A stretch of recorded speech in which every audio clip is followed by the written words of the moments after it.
తండ్రి, కుమార, పరిశుద్ధాత్మ నామమున మీ అందరికీ ప్రభు నామమున వందనాలు తెలియచేయచ్చు ఉన్నాను.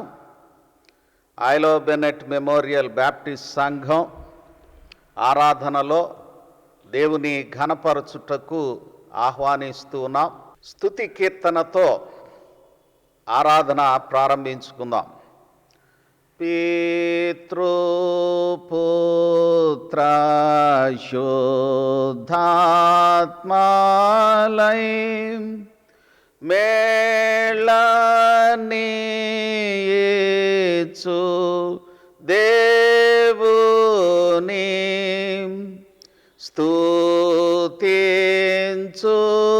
సర్వా లోకమా స్తుతించు దివ్య సైన్యమా. ఆమేన్. యెహోవా, నీవు నీ దేశము ఎడల కటాక్షము చూపి ఉన్నావు. చెరకుపోయిన యాకోబు సంతతిని నీవు వెనుకకు రప్పించి ఉన్నావు. నీ ప్రజల దోషమును పరిహరించి ఉన్నావు. వారి పాపమంతయు కప్పివేసి ఉన్నావు. నీ ఉగ్రత అంతయు మానివేసి ఉన్నావు. నీ కోపాజ్ఞని చల్లార్చుకొని ఉన్నావు. ప్రార్థన చేయుదము. ప్రభువా, మీకు వందనాలు, స్తోత్రాలు నాయనా. మరో పర్యాయం నీ బిడ్డలుగా మీ పాదముల యొద్ద సమకూడుటకు మీరు అనుగ్రహించిన దీవెన కొరకు వందనాలు తండ్రి. గడిచిన నెలంతా మమ్మల్ని కాచి కాపాడి ఆరోగ్యము, ఆయువు, క్షేమము, ప్రతి విధమైన మేలు అనుగ్రహించిన దేవా మీకు వందనాలు. ఈ క్రిస్మస్ దినాల్లో మమ్మను ప్రవేశపెట్టి మీ కృప అనుగ్రహిస్తూ ఉన్నందుకు వందనాలు తండ్రి. ప్రజలందరికీ కలుగబోవు మహా సంతోషకరమైన సువర్తమానము నేను మీకు తెలియచేయుచున్నాను. దావీదు పట్టణమందు నేడు రక్షకుడు మీ కొరకు పుట్టి ఉన్నాడని నీ దూతలు గొల్లవారికి తెలియచేసిన ఆ సమాచారమును జ్ఞాపకం చేసుకొని ప్రత్యేక రీతిని మిమ్మను ఆరాధించు కృప మా అందరికీ ఇచ్చారు. వందనాలు నాయనా. ఈ ఆరాధనా సమయములలో మీ దీవెన, కృప, సమాధానము అనుగ్రహించండి ప్రభువా. మాకు మీరిచ్చిన క్షమాపణను బట్టి, మీరు అనుగ్రహించిన సమాధానమును బట్టి, మీరు అనుగ్రహించిన నిత్య జీవ సంబంధమైన నిరీక్షణను బట్టి, అనేక ఈవులను బట్టి మిమ్మను ఘనపరచి స్తుతిస్తూ ఉన్నాం ప్రభువా. మీ బిడ్డలుగా వర్ధిల్లుచుండు మేలు ఇమ్మని ప్రభు యేసు నామమున వేడుకొనుచున్నాము తండ్రి. ఆమెన్. పరలోకమందున్న మా తండ్రి, మీ నామం పరిశుద్ధపరచబడును గాక. మీ రాజ్యము వచ్చును గాక. మీ చిత్తం పరలోకమందు నెరవేరుచున్నట్లు భూమి యందును నెరవేరును గాక. మాకు కావలసిన అనుదిన ఆహారము నేడు మాకు దయచేయండి. మా రుణస్థులను మేము క్షమించి ఉన్న ప్రకారము మా రుణములను క్షమించండి. మమ్మను శోధ నుండి తేక కీడు నుండి తప్పించండి. రాజ్యము, బలము, మహిమ నిరంతరము మీవై ఉన్నవి తండ్రి. ఆమెన్. కీర్తనల గ్రంథం 72వ కీర్తన ప్రారంభం నుండి చివరి వరకు వ్రాయబడిన దేవుని వాక్యమును ఉత్తర ప్రత్యుత్తర రీతిని ధ్యానించుదము. దేవా, రాజునకు నీ న్యాయ విధులను, రాజకుమారునికి నీ నీతిని తెలియచేయుము. నీతిని బట్టి నీ ప్రజలకును, న్యాయ విధులను బట్టి శ్రమనొందిన నీ వారికిని అతడు న్యాయము తీర్చును. నీతిని బట్టి పర్వతములను, చిన్న కొండలను ప్రజలకు నెమ్మది పుట్టించును. ప్రజలలో శ్రమనొందు వారికి అతడు న్యాయము తీర్చును. బీదల పిల్లలను రక్షించి బాధపెట్టు వారిని నలగగొట్టును. సూర్యుడు నిలుచునంత కాలము, చంద్రుడు నిలుచునంత కాలము తరములన్నిటను జనులు నీ యందు భయభక్తులు కలిగి ఉందురు. గడ్డి కోసిన బీటి మీద కురియు వానవలెను, భూమిని తడుపు మంచి వర్షము వలెను అతడు విజయము చేయును. అతని దినములలో నీతిమంతులు వర్ధిల్లుదురు, చంద్రుడు లేకపోవు వరకు క్షేమాభివృద్ధి కలుగును. సముద్రము నుండి సముద్రము వరకు, యూఫ్రటీసు నది మొదలుకొని భూదిగంతముల వరకు అతడు రాజ్యము చేయును. అరణ్యవాసులు అతనికి లోబడుదురు, అతని శత్రువులు మన్ను నాకెదరు. తర్షీషు రాజులు, ద్వీపముల రాజులు కప్పము చెల్లించుదురు. షేబా రాజులను కానుకలు తీసుకొని వచ్చెదరు. రాజులందరూ అతనికి నమస్కారము చేసెదరు, అన్యజనులందరూ అతని సేవించెదరు. దరిద్రులు మొర్రపెట్టగా అతడు వారిని విడిపించును, దీనులను నిరాధారులను అతడు విడిపించును. నిరుపేదల యందును బేదల యందును అతడు కనికరించును, బేదల ప్రాణములను అతడు రక్షించును. కపట బలాత్కారము నుండి అతడు వారి ప్రాణమును విమోచించును, వారి ప్రాణము అతని దృష్టికి ప్రియమముగా ఉండును. అతడు చిరంజీవి అగును, శాప బంగారము అతనికి ఇయ్యబడును. అతని క్షేమమునకై జనులు నిత్యము ప్రార్థన చేయుదురు, దినమంతయు అతని పొగడుదురు. దేశములోను పర్వత శిఖరముల మీదను సస్య సమృద్ధి కలుగును. దాని పంట లెబానోను వృక్షము వలెను తాండవమాడుచుండును. నేల మీది పచ్చికల వలె పట్టణస్థులు తేజరిల్లుదురు. అతని పేరు నిత్యము నిలుచును, అతని నామము సూర్యుడున్నంత కాలము చిగుర్చుచుండును. అతనిని బట్టి మనుష్యులు దీవింపబడుదురు, అన్యజనులందరూ అతడు ధన్యుడని చెప్పుకొందురు. దేవుడైన యెహోవా ఇశ్రాయేలు యొక్క దేవుడు స్తుతింపబడును గాక. ఆయన మాత్రమే ఆశ్చర్యకార్యములు చేయువాడు. 19వ చరణం అందరం కలిసి ధ్యానించుదము. ఆయన మహిమగల నామము నిత్యము స్తుతింపబడును గాక. సర్వభూమియు ఆయన మహిమతో నిండియుండును గాక. ఆమేన్, ఆమేన్. యెషయి కుమారుడగు దావీదు ప్రార్థనలు ముగిసెను. ప్రభు ఆయన పరిశుద్ధ వాక్యము మన వినికిడిలో దీవించును గాక.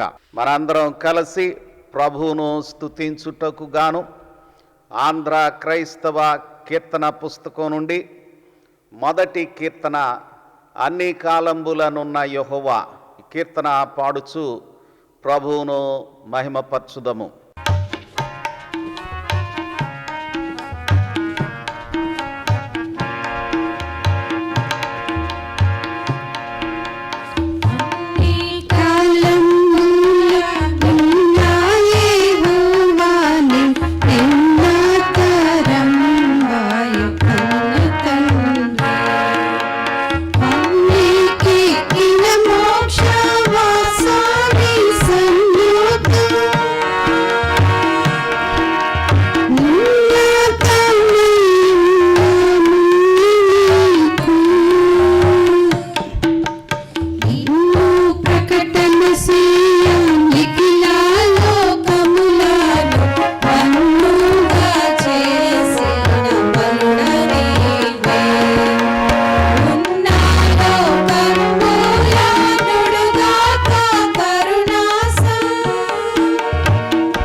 పెద్దలు శ్రీ పరశురాముడు గారు ప్రార్థన చేయవలసిందిగా మనవి చేయుచూ ఉన్నాను.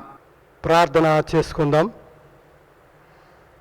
ప్రేమగల మా పరలోకపు తండ్రి, దయగల రక్షక, అన్ని వేళలా మాకు సహాయం చేయుచున్న పరిశుద్ధాత్మదేవ, మీకు వందనాలు, స్తుతులు, స్తోత్రాలు చెల్లిస్తున్నాం. ఈ ఉదయకాలమందు మరి ఒక పర్యాయము మీ నామమును బట్టి ప్రార్థన చేయుటకు మాకిచ్చినటువంటి అవకాశం కొరకు వందనాలు, స్తోత్రాలు. గడిచిన మాసం అంతా కాపాడి ఉన్నారు, వందనాలు, స్తోత్రాలు ప్రభువా. ఈ నూతన మాసము డిసెంబర్ నెల ప్రభువా, క్రిస్మస్ పండుగ నెల ప్రభువా, మీరు మా బ్రతుకులు అనుగ్రహించినందుకు వందనాలు, స్తోత్రాలు చెల్లిస్తున్నాం. దేవా, ఈ దినమందు ప్రభువా నీ యొక్క ఆరాధన క్రమమునకు ముందుగా చేయుచున్నటువంటి మా మనవులను దయతో అంగీకరించండి. ముఖ్యంగా మా తండ్రి, మా ప్రాంతమునకు వచ్చినటువంటి ప్రియ కెనడా మిషనరీ బిడ్డల కొరకు, వారి కుటుంబాల కొరకు, వారి యొక్క బిడ్డల కొరకు ప్రార్థన చేయుచున్నాం. వారికి మీ దీవెన అనుగ్రహించుమని బ్రతిమలాడుచున్నాం తండ్రి. అలాగనే మా దేవ, మా ప్రాంతంలో 7 జిల్లాల్లో వారు చేసినటువంటి సేవా పరిచర్య కొరకు మీకు వందనాలు, స్తుతులు, స్తోత్రాలు. సంఘ పరిచర్య కొరకు, విద్యా పరిచర్య కొరకు, వైద్య పరిచర్య కొరకు మీకు వందనాలు, స్తుతులు, స్తోత్రాలు చెల్లిస్తున్నాం. దేవా, తిరిగి పునరుజ్జీవము కలిగి ప్రభు అవి మంచిగా జరుగుటకు సహాయం చేయమని బ్రతిమలాడుచున్నాము తండ్రి. వందనాలు, స్తోత్రాలు. వారు ఈ ప్రాంతంలో ఉండి విడిచి వెళ్ళినటువంటి ఆస్తులను పరిరక్షించుటకు కృప చూపించండి అయ్యా. ఆ ఆస్తులను కాపాడుటకు ఏర్పాటు చేయబడిన నాయకులకు మీ నడిపింపు దయచేయమని ప్రార్థన చేయుచున్నాం తండ్రి. వందనాలు, స్తోత్రాలు ప్రభువా. అలాగనే మా దేవ, IBM బ్యాప్టిస్ట్ సంఘము ద్వారా జరుగుతున్నటువంటి సంఘ పరిచర్య కొరకు, ఫీల్డ్ కౌన్సిల్ కొరకు, అలాగనే అసోసియేషన్ కొరకు, కృష్ణ అసోసియేషన్ కొరకు మీకు వందనాలు, స్తుతులు, స్తోత్రములు. దేవా, వీటి ద్వారా జరుగుతున్న పరిచర్యను దీవించి ఆశీర్వదించండి తండ్రి. అలాగనే మా దేవ, ప్రపంచమంతటిని భయాందోళనకు గురి చేసినటువంటి కరోనా వైరస్ వ్యాధి నుండి దేవా, మా ప్రాంతమునకు అలాగనే ప్రపంచమంతటికి విడుదల, స్వస్థత దయచేయమని ప్రార్థన చేయుచున్నాం తండ్రి. వందనాలు, స్తుతులు, స్తోత్రాలు ప్రభువా. అలాగనే మా దేవ, నాయన, మా సంఘము ద్వారా జరుగుతున్న పరిచర్య అంతటి కొరకు మీకు వందనాలు, స్తుతులు, స్తోత్రాలు తండ్రి. సంఘములో ఉన్నటువంటి స్త్రీల సమాజము ద్వారా జరుగుతున్న పరిచర్య కొరకు మీకు వందనాలు, స్తోత్రములు ప్రభువా. యవనస్తుల మధ్య జరుగుతున్న పరిచర్య కొరకు వందనాలు. ముఖ్యంగా మా తండ్రి, వారు ప్రతి పరిశుద్ధ దినమందు ప్రభువా, దినమునకు ముందే అయా ఈ యొక్క దేవాలయమును శానిటైజేషన్ నిమిత్తమై వారు చేయుచున్న శ్రమంతటిని మీరు చూచున్నారు ప్రభువా. వారికి మంచి భవిష్యత్తును మీ దీవెన దయచేయమని ప్రార్థన చేయుచున్నాము తండ్రి. వందనాలు, స్తుతులు, స్తోత్రాలు ప్రభువా. అలాగనే మా దేవా, చిన్న బిడ్డల మధ్య జరుగుతున్నటువంటి పరిచర్య కొరకు మీకు వందనాలు, స్తుతులు, స్తోత్రాలు తండ్రి. సహాయం చేయండి ప్రభువా. అయా, నీ కృపలో జ్ఞాపకం చేసుకోండి దేవా. మీరు మా బ్రతుకుల్లో ఈ క్రిస్మస్ మాసం అనుగ్రహించినందుకు వందనాలు. ఈ మాసములో ప్రభువా జరుగునటువంటి ప్రత్యేకమైన ఆరాధనలను, ప్రత్యేకమైనటువంటి ప్రార్థనలను దేవా మీరు జయకరంగా జరిగించమని ప్రార్థన చేయుచున్నాం తండ్రి. వందనాలు, స్తోత్రాలు ప్రభువా. మా సంఘ బిడ్డలు అనేక మంది ప్రభువా విదేశాల్లో ఉన్నారు ప్రభువా, ఇతర రాష్ట్రాల్లో ఉన్నారు ప్రభువా. వారి కుటుంబాల కొరకు, వారి యొక్క విద్యలో వారికి కావలసిన సహాయం కొరకు, ప్రయాణాల కొరకు ప్రార్థన చేయుచున్నాం. సహాయం చేయండి తండ్రి. వందనాలు, స్తుతులు, స్తోత్రాలు ప్రభువా. అలాగనే మా దేవ, మా సంఘ బిడ్డలు ఎవరైతే బలహీనతలో ఉన్నారో అట్టి బిడ్డల కొరకు, ఆరోగ్యం కొరకు, నెమ్మది కొరకు ప్రార్థన చేయుచున్నాం. సహాయం చేయండి తండ్రి. ఎవరైతే ప్రభువా తమ బంధువులను, ప్రియులను, రక్త సంబంధులను పోగొట్టుకొని వేదనలో, విచారంలో ఉన్న రట్టి బిడ్డల ఆదరణ కొరకు, నెమ్మది కొరకు ప్రార్థన చేయుచున్నాం తండ్రి. సహాయం చేయండి ప్రభువా. అయా మీకు వందనాలు, స్తుతులు, స్తోత్రాలు తండ్రి. మా సంఘంలో బలహీనతలో, వ్యాధిగ్రస్తుల్లో ఉన్నటువంటి బిడ్డలకు స్వస్థత, ఆదరణ, నెమ్మది దయచేయమని ప్రార్థన చేయుచున్నాం ప్రభువా. అయ్యా మీకు వందనాలు, స్తుతులు, స్తోత్రాలు. ఈ దినమందు ప్రభువా నాయన జరుగునటువంటి ఆ యొక్క ప్రభు సంస్కార ఆరాధన కొరకు మీకు వందనాలు, స్తోత్రాలు ప్రభువా. అయ్యా తండ్రి, నీ శరీరమును, నీ రక్తమును పుచ్చుకొని ప్రభువా నీకు సాక్షులుగా ఉండుటకు ఎంతమంది బిడ్డలు సిద్ధపడి ఉన్నారో వారందరినీ మీరు దీవించి ఆశీర్వదించుమని ప్రార్థన చేయుచున్నాం తండ్రి. వందనాలు, స్తోత్రాలు ప్రభువా. సంఘ కాపర్ల కొరకు ప్రార్థన చేయుచున్నాం. వారి కుటుంబాల కొరకు, వారి బిడ్డల కుటుంబాల కొరకు ప్రార్థన చేయుచున్నాం. సహాయం చేయమని మనవి చేయుచున్నాము తండ్రి. వందనాలు, స్తోత్రాలు ప్రభువా. అలాగనే మా దేవా సంఘము ద్వారా ప్రభువా సువార్త ప్రకటన, సువార్త వ్యాప్తి ప్రభువా, ఇంకా నశించిపోవచ్చున్నటువంటి ఆత్మల రక్షణ కొరకు ప్రభువా సంఘము అనేక విధాలుగా అనేక నూతన ప్రణాళికల ద్వారా అట్టి ఏ ప్రాంతాలైతే ఇంకా సువార్త అందలేదో ఆ ప్రాంతాలకు రీచ్ అవుటకు సహాయం చేయమని ప్రార్థన చేయుచున్నాం తండ్రి. వందనాలు, స్తుతులు, స్తోత్రాలు ప్రభువా. ఇదిగో నాయన ఈ సమయంలో ప్రత్యేకంగా ప్రభువా మా సంఘం నుండి ప్రభు అనేక మంది యవన బిడ్డలను లేవనెత్తండి ప్రభువా. నీ పరిచర్యలో పాలు పొందుటకు, నీ యొక్క పరిచర్యను కొనసాగించుటకు సహాయం చేయమని బ్రతిమలాడుచున్నాము తండ్రి.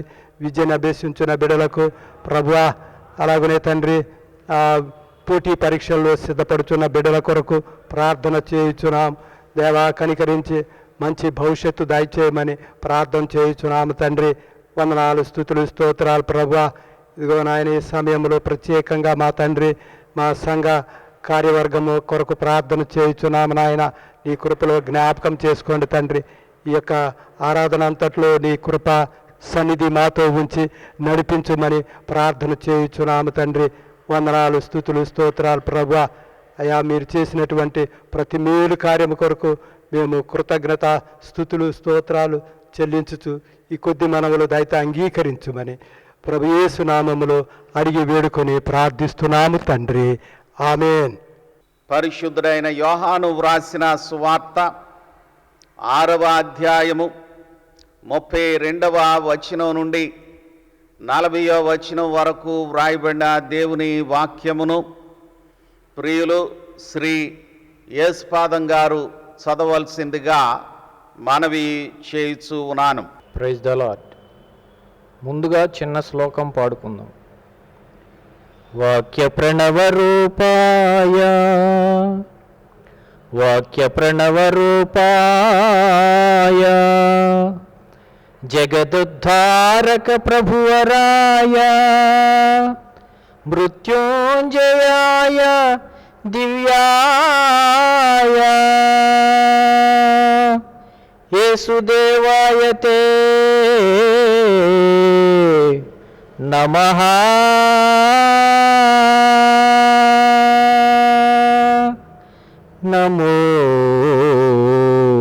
నమోస్తుతే. ఈ దినముకై ఏర్పాటు చేయబడిన రెండో వాక్య భాగము యోహాను సువార్త 6వ అధ్యాయము 32 నుండి 40 వరకు చదువుకుందాం. కాబట్టి యేసు, పరలోకము నుండి వచ్చు ఆహారం మోషే మీకు ఇయ్యలేదు, నా తండ్రియే పరలోకము నుండి వచ్చు నిజమైన ఆహారము మీకు అనుగ్రహించుచున్నాడు. పరలోకము నుండి దిగివచ్చి లోకమునకు జీవమునిచ్చున్నది దేవుడు అనుగ్రహించు ఆహారమై ఉన్నదని మీతో నిశ్చయముగా చెప్పుచున్నానని వారితో చెప్పెను. కావున వారు, ప్రభువా, ఈ ఆహారం ఎల్లప్పుడూ మాకు అనుగ్రహించుమనిరి. అందుకు యేసు వారితో ఇట్లనెను, జీవాహారం నేనే, నా యొద్దకు వచ్చువాడు ఏమాత్రమును ఆకలిగొనడు, నా యందు విశ్వాసముంచు వాడు ఎప్పుడునూ దప్పికొనడు. మీరు నన్ను చూచి ఉండి విశ్వసింపక ఉన్నారని మీతో చెప్పి తిని. తండ్రి నాకు అనుగ్రహించు వారందరూ నా యొద్దకు వత్తురు. నా యొద్దకు వచ్చు వానిని నేనెంత మాత్రమును బయటికి త్రోసివేయను. నా ఇష్టమును నెరవేర్చుకొనుటకు నేను రాలేదు. నన్ను పంపిన వాని చిత్తము నెరవేర్చుటకే పరలోకము నుండి దిగి వచ్చి తిని. ఆయన నాకు అనుగ్రహించిన దాని అంతటిలో నేనేమియూ పోగొట్టకనక అత్యంత దినమున దాని లేపుటయే నన్ను పంపిన వాని చిత్తమై ఉన్నది. కుమారుని చూసి ఆయన యందు విశ్వాసముంచు ప్రతివాడును నిత్యజీవము పొందుటయే నా తండ్రి చిత్తము. అంత్యదినమున నేను వానిని లేపుదును. దేవుడి వాక్యం దీవించునుగా. పాత నిబంధన భాగము ద్వితీయోపదేశ కాండము 18వ అధ్యాయము 13వ వచనం నుండి 18వ వచనం వరకు వ్రాయబడిన దేవుని వాక్యమును శ్రీమతి వి మరియమ్మ గారు చదవలసిందిగా మనవి చేయుచూ ఉన్నాను. నేటి పరిశుద్ధ ఆరాధన కొరకై ఏర్పాటు చేయబడినటువంటి మొదటి వాక్య భాగము ద్వితీయోపదేశ కాండము 18వ అధ్యాయము 13వ వచనం నుండి 18వ వచనం వరకు చదువుకుందామండి. నీవు నీ దేవుడైన యెహోవా యొద్ద యథార్థపరుడవై ఉండవలెను. నీవు స్వాధీనపరచుకొనబోవు జనములు మేఘశకునములను చెప్పువారి మాటను సోదెగాండ్ర మాటను విందురు. నీ దేవుడైన యెహోవా నిన్ను అలాగున చేయనీయడు. హోరేబులో ఆ సమాజ దినమున నీవు నేను చావకయుండునట్లు మళ్ళీ నా దేవుడైన యెహోవా స్వరము నాకు వినబడకుండునుగాక, ఈ గొప్ప అగ్ని నాకు ఇకను కనబడకుండునుగాక అని చెప్పితివి. ఆ సమయమున నీ దేవుడైన యెహోవాను నీవు అడిగిన వాటినన్నిటి చొప్పున నీ దేవుడైన యెహోవా నీ మధ్యను నా వంటి ప్రవక్తను నీ సహోదరుల్లో నీ కొరకు పుట్టించును. ఆయన మాట నీవు వినవలెను. మరియు యెహోవా నాతో ఇట్లనెను, వారు చెప్పిన మాట మంచిది. వారి సహోదరుల్లో నుండి నీ వంటి ప్రవక్తను వారి కొరకు పుట్టించెదను. అతని నోట నా మాటలనుంచుదును. నేను అతనికి ఆజ్ఞాపించినది యావత్తును అతడు వారితో చెప్పును. దేవుడు తన పరిశుద్ధ వాక్యమును మన వెన్నికిల్లో దీవించునుగాక. ఆమేన్. పత్రిక భాగముగా హెబ్రీయులకు వ్రాయబడిన పత్రిక 9వ అధ్యాయము 11వ వచనం నుండి 18వ వచనం వరకు వ్రాయబడిన దేవుని వాక్యమును శ్రీమతి సిహెచ్ సౌమ్య రేఖ గారు చదవలసిందిగా మనవి చేయుచూ ఉన్నాను. దేవుని నామంలో మీ అందరికీ వందనాలు. ఈ అవకాశం ఇచ్చినటువంటి దైవజనులకు అలాగే ఎగ్జిక్యూటివ్ కమిటీ వారికి నా హృదయపూర్వకంగా వందనాలు తెలియజేస్తున్నాను. నేటి ఆరాధన కొరకు ఏర్పాటు చేసినటువంటి 3వ వాక్య భాగము హెబ్రీలకు రాసిన పత్రిక 9వ అధ్యాయము 11 నుంచి 18 వరకు చదువుకుందాం.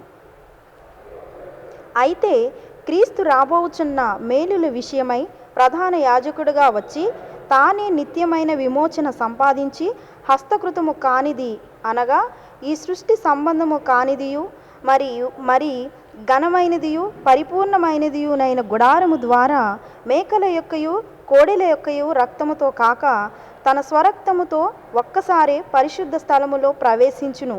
ఏలయనగా మేకల యొక్కయు ఎడ్ల యొక్కయు రక్తమును మైలపడిన వారి మీద ఆవుదూడ బూడిద చల్లుటయు శరీర శుద్ధి కలిగినట్లు వారిని పరిశుద్ధ పరచని ఎడల నిత్యుడగు ఆత్మ ద్వారా తన్ను తాను దేవునికి నిర్దోషినిగా అర్పించుకొనిన క్రీస్తు యొక్క రక్తము నిర్జీవ క్రియలను విడిచి జీవము గల దేవుని సేవించుటకు మీ మనస్సాక్షిని ఎంతో ఎక్కువగా శుద్ధి చేయును. ఈ హేతువు చేత మొదటి నిబంధన కాలములో జరిగిన అపరాధముల నుండి విమోచనము కలుగుటకై ఆయన మరణము పొందినందున పిలువబడిన వారు నిత్యమైన స్వాస్థ్యమును గూర్చిన వాగ్దానమును పొందు నిమిత్తము ఆయన క్రొత్త నిబంధనకు మధ్యవర్తి అయి ఉన్నాడు. మరణ శాసనం ఎక్కడ ఉండునో అక్కడ మరణ శాసనము వ్రాసిన వాని మరణము ఆవశ్యము. ఆ శాసనమును వ్రాసినవాడు మరణము పొందితేనే అది చెల్లును. అది వ్రాసినవాడు జీవించుచుండగా అది ఎప్పుడైనను చెల్లునా? ఇందుచేత మొదటి నిబంధన కూడా రక్తము లేకుండా ప్రతిష్ఠింపబడలేదు. దేవుడి చిన్న వాక్యము దీవించునుగాక. ఆమేన్. ప్రార్థన చేయుదము. కృప కలిగిన మా తండ్రి, పరిశుద్ధుడు అయిన ప్రభువా, మీకు వందనాలు, స్తోత్రాలు నాయన. సర్వమును మీ నోటి మాట చేత సృజించి మీ కృపా కనికరములు అనుగ్రహించి మమ్మను మీ దయచేత విమోచించిన ప్రభువా మీకు వందనాలు. చీకటిలో నడుచు జనులు ఆశ్చర్యమైన వెలుగు చూచుచున్నారని నీ గొప్ప నిరీక్షణ మాకు ఇచ్చిన ప్రభువా మీకు వందనాలు. ఏలయనగా మనకు శిశువు పుట్టెను, మనకు కుమారుడు అనుగ్రహింపబడెను, ఆయన భుజము మీద రాజ్య భారముండును. ఆశ్చర్యకరుడు, ఆలోచనకర్త, సమాధానకర్తయగు అధిపతి అని ఆయనకు పేరు పెట్టబడును అని ప్రభు అయిన యేసు క్రీస్తు వారి ద్వారా మీరిచ్చిన ప్రతి విధమైన మేలు, కృపా దీవెనల కొరకు వందనాలు తండ్రి. నిత్యుడవైన దేవా మీకు వందనాలు. జీవాధిపతి అయిన ప్రభువా మీకు వందనాలు నాయనా. అనేక పర్యాయాలు మీకు ఆయాసకరమైన మార్గములలో మేము ఉన్నప్పటికీ తండ్రి కుమారుల ఎడల జాలిపడునట్లు మా ఎడల జాలిపడుచు మీ మేలును, దీవెనను, క్షమను అనుగ్రహిస్తూ ఉన్న ప్రభువా మీకు వందనాలు. మా ఎడల మీ దీర్ఘశాంతమును, కనికరమును కనపరుచుచు ఉన్న ప్రభువా మీకు వందనాలు నాయనా. దేవా మీకు అంగీకారమైన విధానములలో, యోగ్యమైన నడవడిలో, వినయ భయభక్తుల్లో మేమందరము వర్ధిల్లుచుండు దీవెన ఇవ్వండి నాయనా. మహోన్నతుడు అయిన ప్రభువా నీకు వందనాలు. గడిచిన దినములలో ఆంధ్రప్రదేశ్, తమిళనాడు రాష్ట్రాలు ఆయా తుఫాను ప్రభావం వల్ల, ఆయా ప్రకృతి వైపరీత్యముల వల్ల మరి బహుగా నష్టపడి ఉంటుండగా మీ దయ అనుగ్రహించండి నాయనా. కృప కలుగ చేయండి ప్రభువా. దేవా, భారతదేశంలో మీ సన్నిధి కాంతి అనుగ్రహించండి నాయనా. సమాధానము, మేలులతో కూడిన పరిస్థితులు ఇవ్వండి ప్రభువా. కోవిడ్-19 పరిస్థితులు ఆవరించి మరి మానవ బ్రతుకులను ఆయా రీతులుగా నలుగగొట్టుచుండగా మీ దయ అనుగ్రహించండి నాయనా. మీ నామం పెట్టబడిన నీ బిడ్డలమైన మమ్మను మేము తగ్గించుకొని నిన్ను వెదకి ప్రార్థన చేసి చెడు మార్గములను విడిచి మా దేశమునకు, మా ప్రాంతములకు స్వస్థత చేకూరునట్లు, మీ ఎడల యోగ్యమైన నడవడి కలిగి ఉండునట్లు సంఘములను, నీ అందలి విశ్వాసులను బాగు చేయుమని మీ కృప ఇమ్మని ప్రార్థిస్తూ ఉన్నాం ప్రభువా. దేవా, ప్రపంచమంతటిలో రక్షకుని అనుగ్రహించిన ఆ సంతోషకరమైన దినములను జ్ఞాపకం చేసుకొని ప్రత్యేకంగా మిమ్మును ఆరాధిస్తూ ఉండగా మీ వాక్యమును, మీ అందలి ఆనందమును, సమాధానమును ఇచ్చి మరి సమాధానకర్త అయిన దేవుడవైన నిన్ను ప్రత్యేక రీతిని ఎరుగుటకు మీ శుభములు కలుగ చేయండి ప్రభువా. దేవా, మా రాష్ట్ర ముఖ్యమంత్రి గారు గౌరవ జగన్మోహన్ రెడ్డి గారిని, వారి కుటుంబమును, మంత్రి మండలులను, రాష్ట్ర అధికార యంత్రాంగమును, ఆయా పాలకులను నీ కృపలో బలపరచి మా రాష్ట్రములో క్షేమము, అభివృద్ధి, నెమ్మది, మేలు ఉండునట్లు మీ దీవెన అనుగ్రహించండి నాయనా. బేదలైన వారికి ఆదరణ ఉండునట్లు కృప కలుగ చేయండి ప్రభువా. ఆయా విధానాల్లో నలిగి శ్రమలో ఉన్న బిడ్డలకు విడుదల ఇవ్వబడుటకు మేలు కలుగ చేయండి నాయనా. గౌరవ ముఖ్యమంత్రి గారిని ప్రత్యేక రీతిని బలపరచి సంరక్షించండి నాయనా. అలాగే మా దేశ ప్రధానమంత్రి గారిని, రాష్ట్రపతి గారిని, మంత్రివర్యులను, నాయకులను, అధికారులను మీ కృపలో దృష్టి ఉంచండి నాయనా. ఆయా సమస్యలు తల ఎత్తునప్పుడు సమాధానము, నెమ్మదితో కూడిన పరిస్థితులు దయచేయమని ప్రార్థిస్తూ ఉన్నాం ప్రభువా. అన్నదాత అయిన రైతాంగ సమస్యలను మీ కృపలో దృష్టి ఉంచండి నాయనా. భారతదేశము, ప్రభుత్వములు, నాయకులు మరి రైతాంగము క్షేమముగా ఉండుటకు, అభివృద్ధి చెందుటకు, ఈ దేశము వర్ధిల్లుచుండుటకు దోహదపడు నిర్ణయములతోనూ, కృపతోనూ, విధానముల్లోనూ ముందుకు వెళ్ళుటకు మీ దీవెన దయచేయమని ప్రార్థిస్తూ ఉన్నాం ప్రభువా. మహోన్నతుడు అయిన ప్రభువా, ఈ కోవిడ్-19 పరిస్థితుల్లో ఆయా రీతులుగా శ్రమిస్తూ ఉన్న వైద్య అధికారులను, నర్సింగ్ యంత్రాంగమును, పారిశుద్ధ్య కార్మికులను, ఆయా విధానాల్లో శ్రమిస్తూ ఉన్న అధికారులను, వాలంటీర్లను ప్రతి వారిని మీ కృపలో భద్రపరిచి మేలు కలుగ చేయండి నాయనా. ఈ వ్యాధి విస్తరించకుండాను, ఇంకను అనేక మందిని కబళించకుండాను మీ దయ అనుగ్రహించండి ప్రభువా. దేవా, ప్రజా జీవనము మరి చిందరవందరైన పరిస్థితుల్లో అనేక మంది మరణమునకు, ఆయా సమస్యలకు లోనై ఉంటుండగా మీ దయ అనుగ్రహించండి నాయన. తమ ప్రియులను పోగొట్టుకొని వేదనలో ఉన్న కుటుంబాల్లో నెమ్మదిని, మీ కృపను, ఆదరణను దయచేయండి నాయన. నీ బిడ్డలైన వారు, సంఘ కాపురులైన వారు, ఇంకా వైద్య అధికారులు అనేక మంది ఈ వ్యాధి ప్రభావంలో మరణించి ఉంటుండగా మీ కృప ప్రత్యేకంగా అనుగ్రహించుమని ప్రార్థిస్తూ ఉన్నాం నాయన.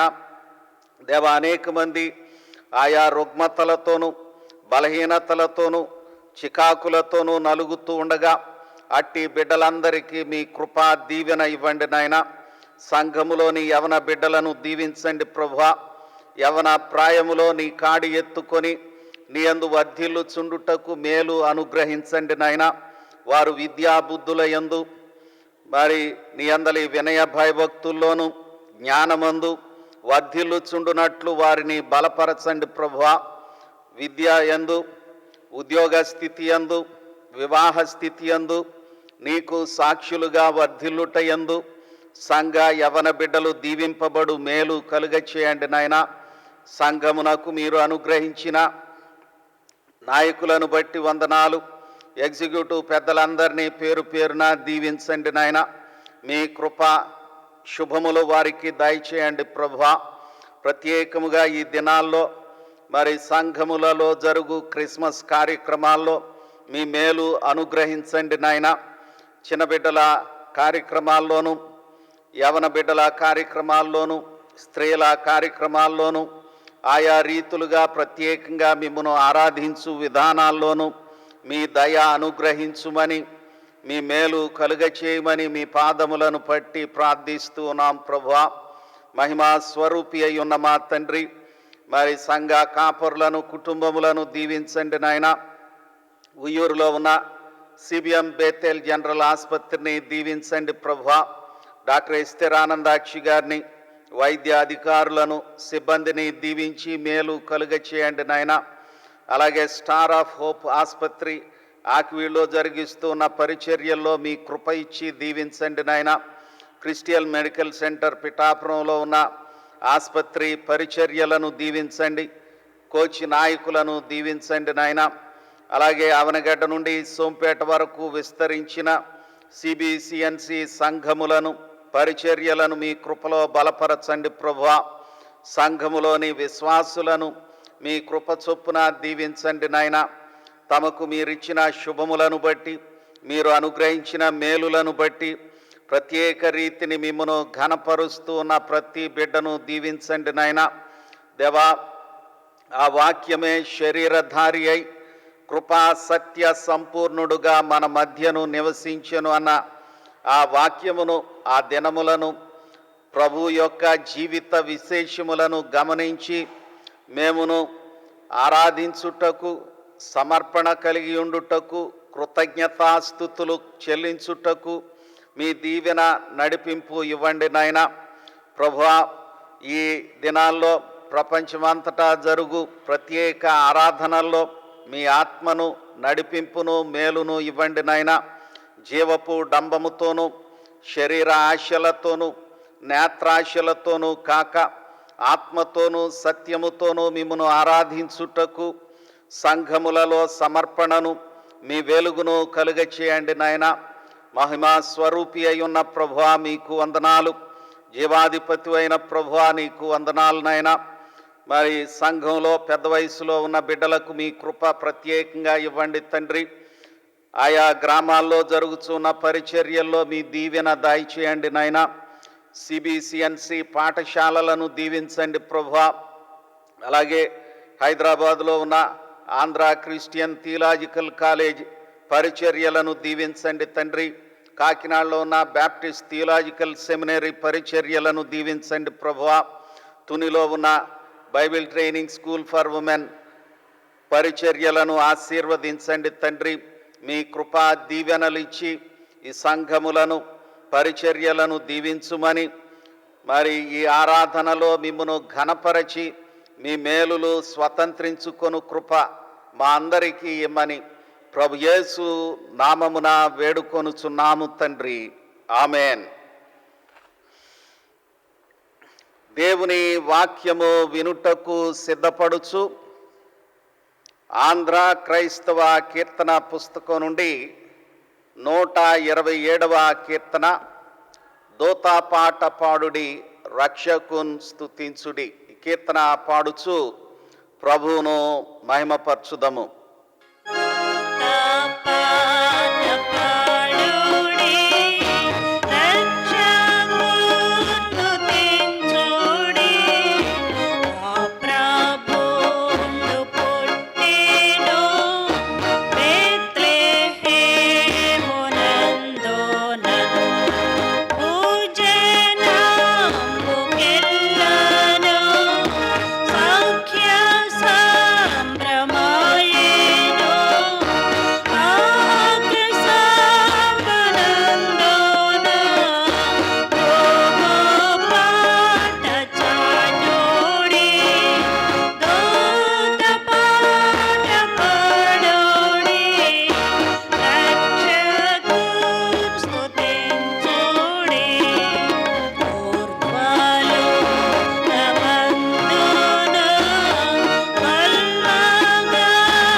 దాసులు రెవరెండ్ సిఎల్ జాన్సన్ పాస్ట్ గారు దేవుని వాక్యము అందించవలసిందిగా మనవి చేయుచు ఉన్నాను. మరొకసారి మీ అందరికీ కూడా నా ప్రత్యేకమైన వందనాలు తెలియజేస్తున్నాను. దేవుడు మిమ్మల్ని దీవించునుగాక.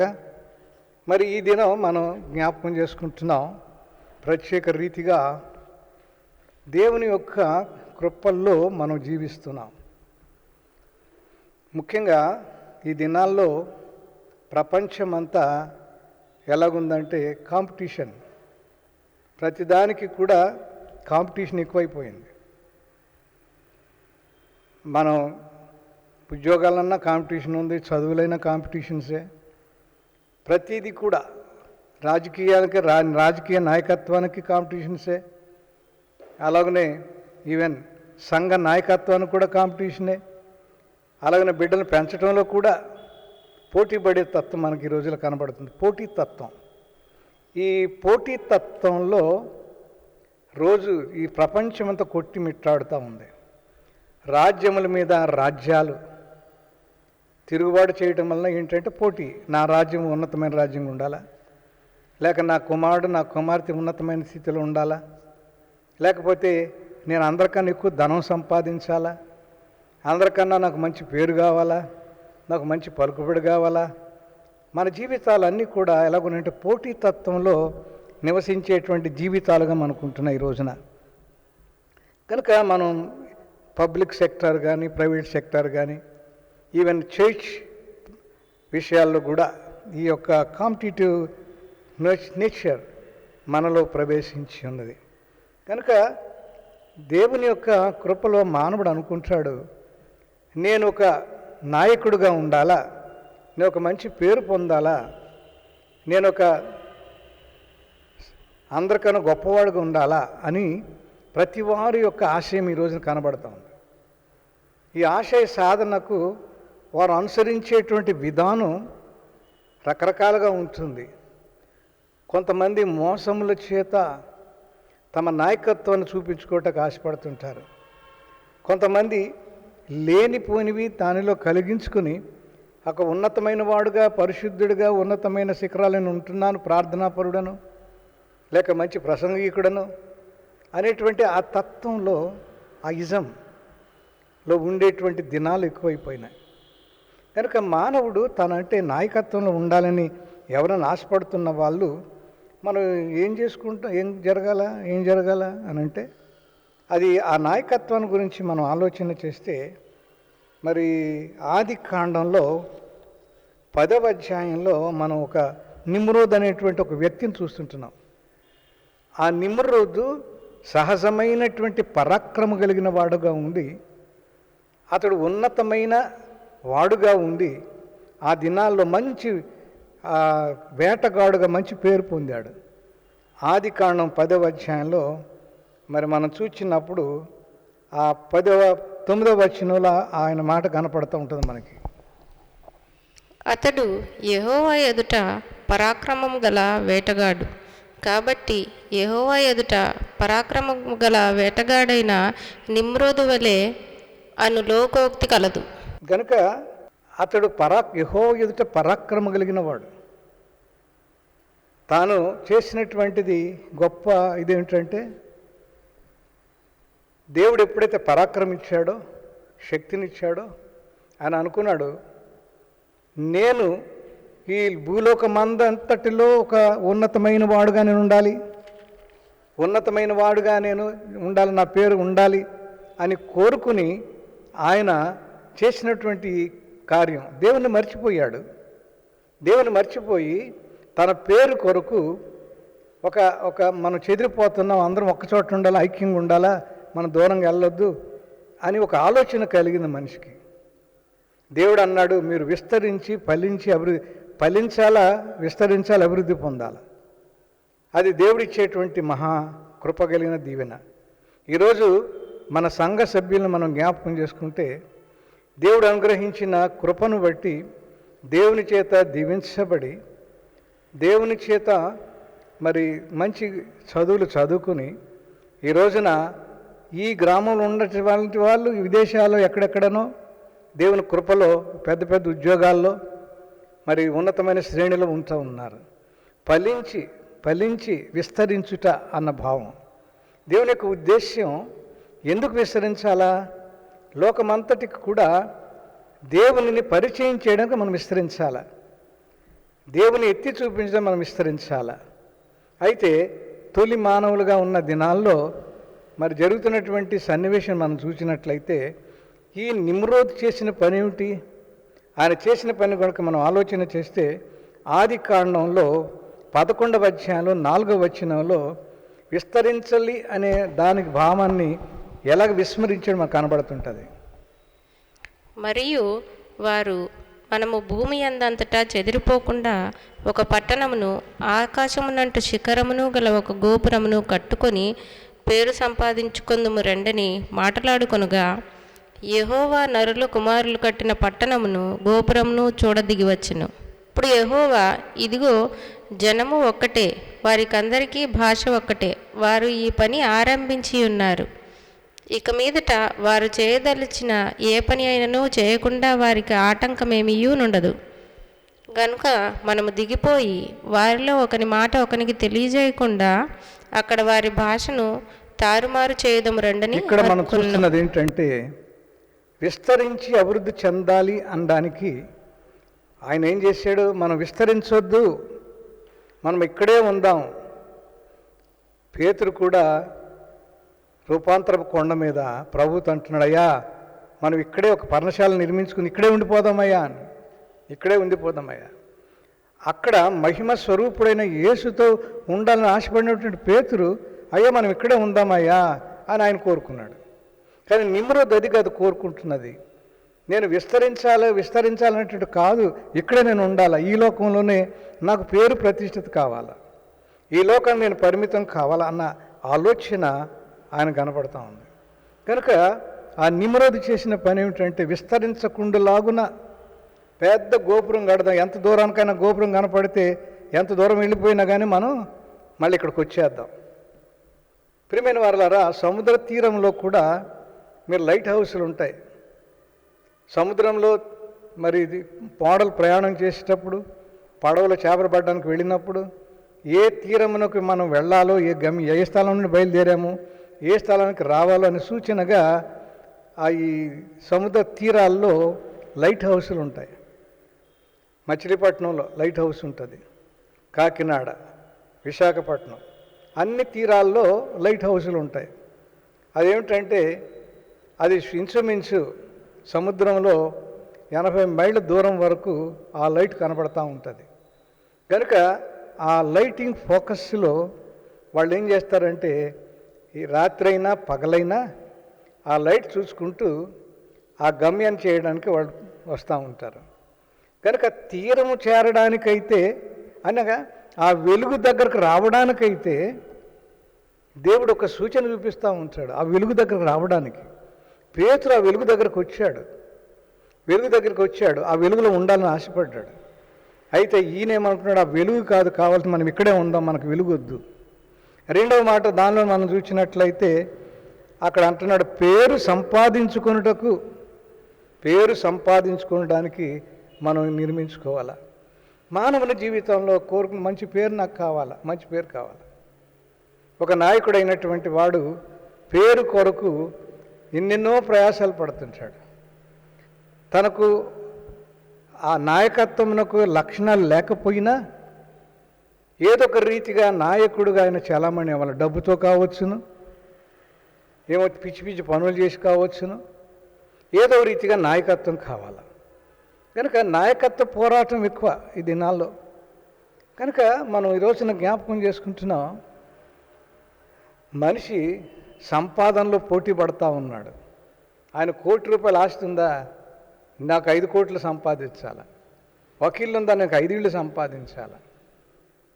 రకరకాల ఆలోచన.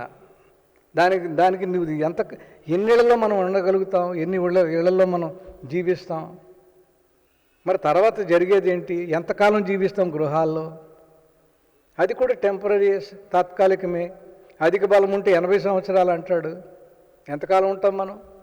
కనుక దేవుని కృపలో మనం పేరు పొందటానికి కానీ ఈ లోకరీతిగా పేరు పొందడానికి కాదు. అందుకే మరి సామెతల గ్రంథంలో 22వ అధ్యాయంలో 1వ వచనంలో మనం చూచినప్పుడు, గొప్ప ఐశ్వర్యం కంటే మంచి పేరును, వెండి బంగారము కంటే దయను కోరదగినవి. ఐశ్వర్యము కంటే మంచి పేరు. నువ్వు నాయకుడిగా ఉండాలి అంటే నీకు మంచి పేరు రావాలా, మంచి నీలో చూడాలా జనం. నాయకత్వం లక్షణం ఉన్న వాళ్ళలో ఏముండాలట, మంచి పేరు.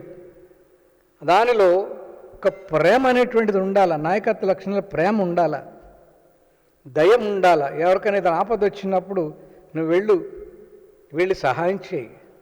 కనుక నాయకుడైనటువంటి వాడు దేవుని పక్షంగా కనుక నువ్వు ఉండాలి అని అనుకుంటే నువ్వు మంచి పేరు పొందినవాడుగా ఉండాలి, మంచి పేరు పొందాలా.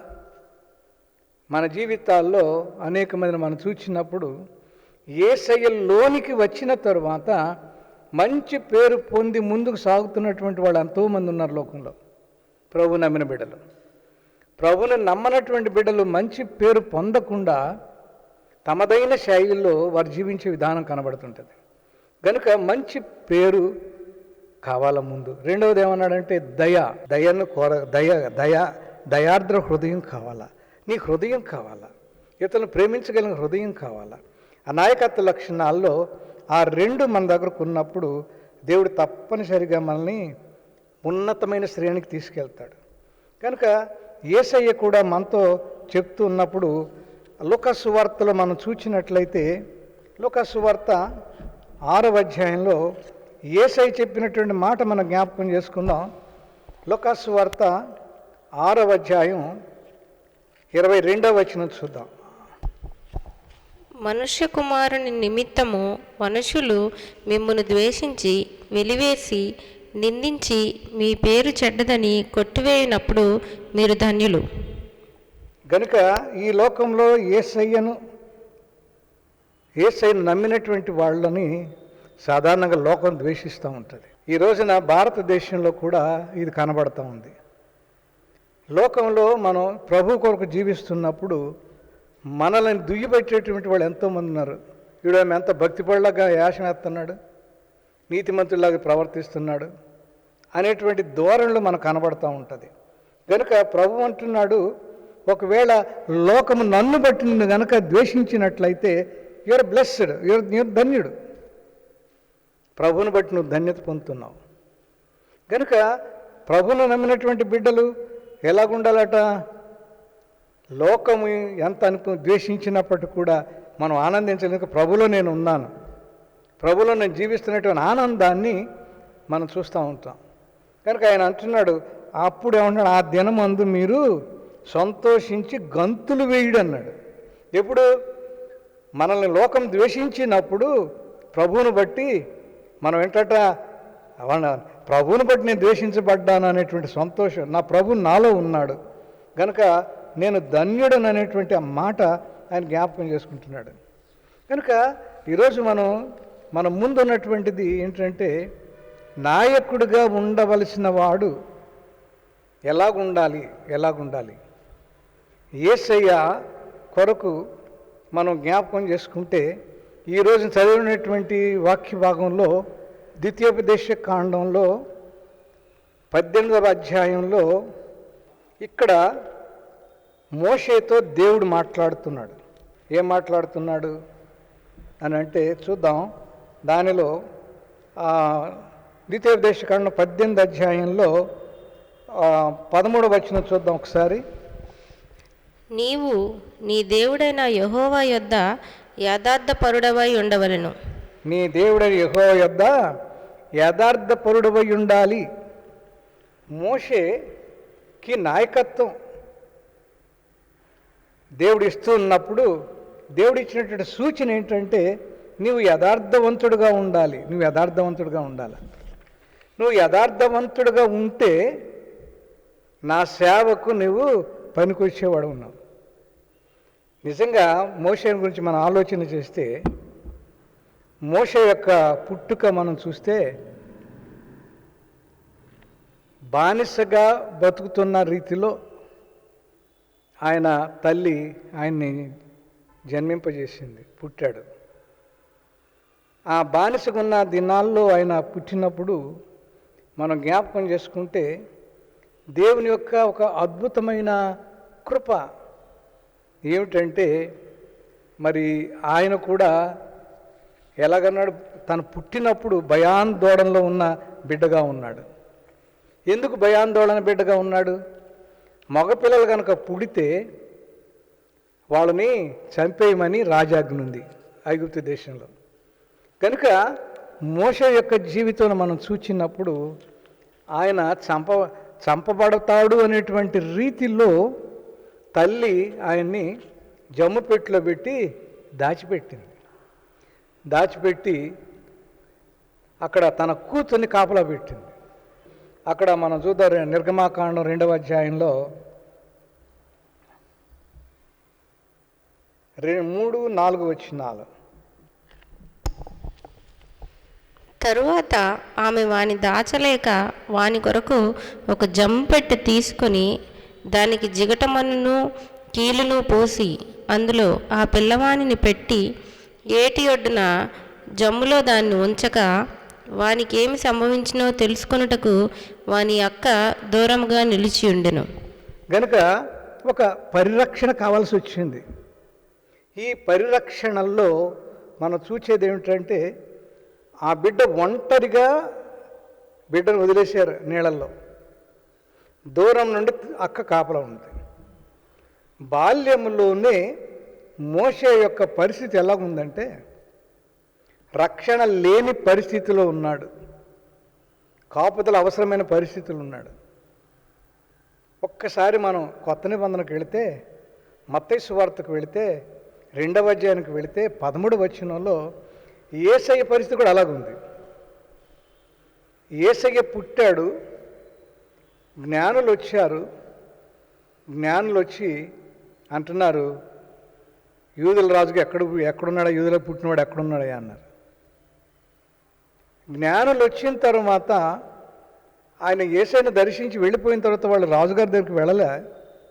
కానీ రాజుగారికి ఆ బిడ్డ ఎక్కడ పుట్టాడో, ఏ వయసులో పుట్టాడో తెలియలేదు. కనుక 2వ అధ్యాయం 13వ వచనంలో మరి చిన్న బిడ్డలందరూ నాశనం చేయాల్సిన పరిస్థితి వచ్చినప్పుడు అక్కడ జరిగినటువంటి ఒక సన్నివేశం ఏంటి చూద్దాం మనం.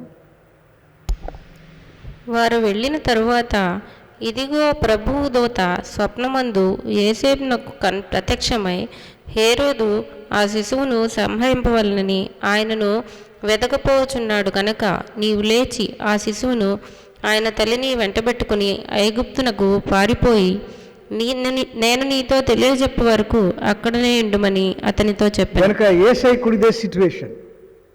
పుట్టిన తర్వాత ఒక ప్రాణభయం. ఇక్కడ మోషేకి ప్రాణభయం, ఇక్కడ యేసయ్య కూడా ప్రాణభయం. ఈ మాట ఎందుకు చెప్తున్నానంటే ఈ రోజున మన యొక్క వాక్యం యొక్క మూలం ఏంటంటే మరి మోషేని దేవుడు ఏ రీతిగా ప్రేమించాడు, ఏ రీతిగా నాయకుడిగా ఆశీర్వదిస్తూ ఉన్నాడు. కనుక ఈ మోషే మరి ఆ జమ్ముపెట్టులో పెట్టబడి జాగ్రత్త లేని పరిస్థితులలో వాళ్ళ అక్క కాపలా ఉన్నప్పుడు ఎవరు దొరికాడు? ఫరో రాజు కుమార్తెకు దొరికాడు. ఈ ఫరో రాజు కుమార్తెకు దొరికినప్పుడు ఆ బిడ్డ ఎక్కడ పెరిగాడు అంటే రాజుగారి యొక్క మరి గృహంలో పెరిగాడు, రాజబిడ్డగా పెరిగాడు. చంపబడవలసిన వాడు రాజబిడ్డ అయ్యాడు. చంపబడవలసిన వాడు రాజబిడ్డ అయినప్పుడు జరిగినటువంటిది ఏంటంటే మరి దేవుని యొక్క మహాకృపను బట్టి రాజుగారింట్లో పెరిగే వాళ్ళకు కూడా ఒక పాఠశాల ఉంటుంది. వాళ్ళకి ట్రైనింగ్ క్లాస్ అనమాట, ట్రైనింగ్ స్కూల్ ఉంటుంది. ఆ దినాల్లో ఫరో రాజు యొక్క ఆస్థానంలో రాజకుమారులైనటువంటి వారికి ప్రత్యేకమైన తరఫీదు నేర్పడానికి ఒక కేంద్రం ఉంది ఐగుప్తు దేశంలో, ఫరో రాజు యొక్క రాజ్యంలో. ఆ దినాల్లో అక్కడికి వచ్చేటువంటి విద్యార్థులు ఎవరు? రాజకుమారులైన విద్యార్థులు వచ్చేవాళ్ళు. ఎక్కడి వచ్చేవాళ్ళు? యూఫ్రటీస్ నది మొదలుకొని సిరియా ప్రాంతంలో రాజకుమారులకు ఉన్నటువంటి వాళ్ళు ఐగుప్తు దేశం వచ్చి ఇక్కడ ఈ పాఠశాల రాజకుమారుల పాఠశాల ఉండేది.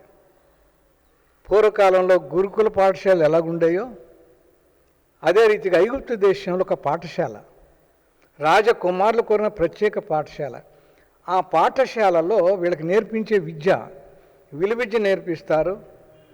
మరి విలువిద్యతో పాటు మరి శారీరక దృఢత్వం కొరకు అయినట్టు అవసరమైన విద్యలు నేర్పిస్తారు, కుస్తీలు నేర్పిస్తారు. ఎదుటి వ్యక్తిని ఏ రీతిగా మరి ఓడించాలా, దాని చాకచక్యం ఎలాగ గెలవాలనేటువంటి ట్రిక్స్ కూడా నేర్పిస్తారు, కొన్ని చిటికలు నేర్పిస్తారు. అంతేకాదు ఆత్మరక్షణ కొరకు తాను ఎలాగ కాపాడబడాలి అవి కూడా నేర్పిస్తారు. అంతటి గొప్ప తర్ఫీదు పొందినటువంటి వాడు మోషే. అక్కడ పెంపకంలో, రాజకుమార్తె యొక్క పెంపకంలో ఆ రీతిగా ఆయన తర్ఫీదు పొందాడు. అక్కడ తర్ఫీదు పొందిన దినాల్లో ఆయన సకల విద్యలో పండితుడని హెబ్రీ పత్రికలో చెప్తా ఉంటాడు పౌలు. సకల విద్యలో పారంగతుడు, యుద్ధంలో నేర్పరి, అతి ఉన్నతమైన జ్ఞాన సముపార్జన చేసిన వాడు, లోకములో రాజ్యములన్నిటి కూడా ఏ రీతిగా పరిపాలించాలో పరిపాలన విధానము కూడా నేర్పించబడిన వాడు. ప్రజల పరిపాలన విషయంలో వాళ్ళని ఐక్యతలో ఏ రీతిగా తీసుకురావాలో అని నేర్పించబడిన వాడు మోషే. అంతటి గొప్ప మోషే ఆయన ఎక్కడికి వచ్చాడు? 40 సంవత్సరాల వయసులో ఇంత విద్య నేర్చుకుని ఇంత విలువైన వాడుగా ఆయన జీవించి అక్కడ పారిపోయి వచ్చాడు. ఎక్కడ పారిపోయాడు? ఆ దేశపు రాజు చంపుతాడు అనుకున్నప్పుడు ఆయన అక్కడ పారిపోయి వచ్చాడు. అక్కడ మిద్యాను దేశానికి పారిపోయి వచ్చాడు. 40 సంవత్సరాల వయసు అంతటి వరకు ఆయన సంపాదించిన జ్ఞానము కానీ విద్యలు కానీ సమస్తమైన ఆధిక్యతలు కానీ నిష్ణాతుడిగా బయటకు వచ్చాడు. బయటకు వచ్చిన వాడు ప్రాణభయముతో, రాజుగారు చంపుతాను ప్రాణభయంతో మిద్యాన దేశం పారిపోయి వచ్చాడు. మిద్యాన దేశం పారిపోయి వచ్చి ఎక్కడ తీశాడు? రఘుయేలు ఇంట్లో చేరాడు. ఒక యాజకుని ఇంట్లో చేరాడు. మళ్ళీ ఆయన రాజుగారి యొక్క ఆస్థానములో నుండి ఒక యాజకుడు గృహానికి వచ్చాడు. ఆయన ఇత్రో యాజకుడు. ఆ ఇత్రో కుమార్తెను పెళ్లి చేసుకుని, సిప్పోరాను పెళ్లి చేసుకుని, ఇంత చదువుకున్నవాడు ఏం చేస్తున్నాడు? గొర్రెల మేపను వెళ్ళిపోయాడు.